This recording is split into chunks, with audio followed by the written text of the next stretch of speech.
Hi, my name is Jill, and this is my persuasive speech redo.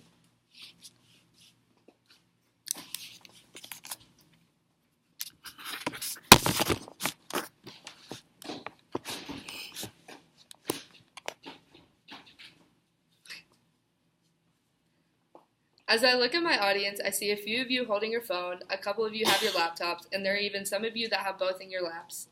According to a recent study on Statista, Americans use electronic media for over 11 hours a day. That means you're on some type of electronic device for over 90% of your day. Even more alarming, over 30% of the time that you spend on your device is spent on social media. This includes sites and apps like Twitter, Instagram, Facebook, Tinder, and more. Social media has taken my generation by storm, however, not all of its effects have been positive. In fact, social media use has produced many adverse consequences that are often unseen by today's society. Some of these consequences include less face-to-face interactions with peers, a huge lack of privacy, and the fact that it's time-consuming, unproductive, and highly distracting. Today, I will talk more about some of these consequences and hopefully help you realize that social media is slowly but surely ruining our society. I will also provide some solutions to this epidemic and ways that you can be involved. Although social media and social networking provide great ways to stay in touch and communicate with others, they have begun to replace a lot of face-to-face interactions that people would normally participate in if they weren't so caught up in their devices. A lot of communication between my generation takes place through comments, tweets, Snapchats, or DMs, aka direct messaging. Although this can be a sufficient way to communicate, it cuts out a lot of personal and emotional aspects of language and communication, and just by looking at a tweet, you won't be able to tell how the sender is feeling. You're missing out on a lot of facial expression and body language that really makes up a large component of communication. Not only has the use of social media cut down on face-to-face interactions, it has also begun to interfere with the development of social skills in individuals, especially youth that have grown up during this electronic media explosion.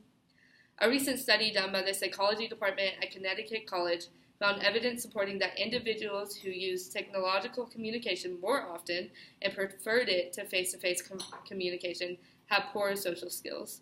Many individuals today just aren't getting enough experience and exposure to these interactions and aren't staying present in the real world.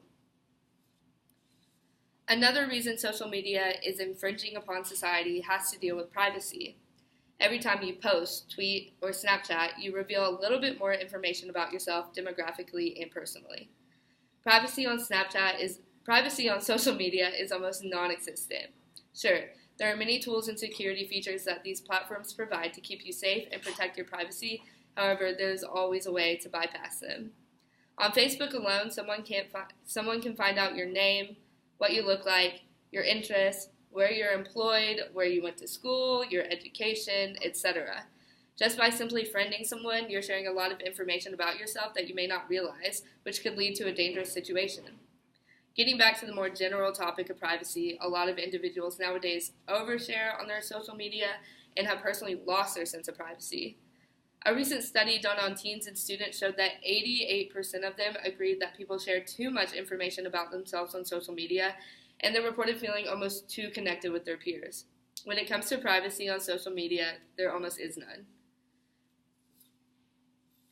The last and most important reason why social media is ruining society encompasses concerns that all intertwine to create one big problem. The first concern is that social media is very time-consuming. As mentioned at the beginning of the speech, Americans spend over 3 hours of their day checking and browsing social media. This correlates with the next concern. Spending this much time on social media just results in being unproductive. It's not hard to grasp the concept that if you're spending most of your time scrolling through Twitter or tapping on Instagram photos, then you're spending less time working and doing your homework. Even when trying to be productive, however, social media can be a huge distraction, which is my next concern.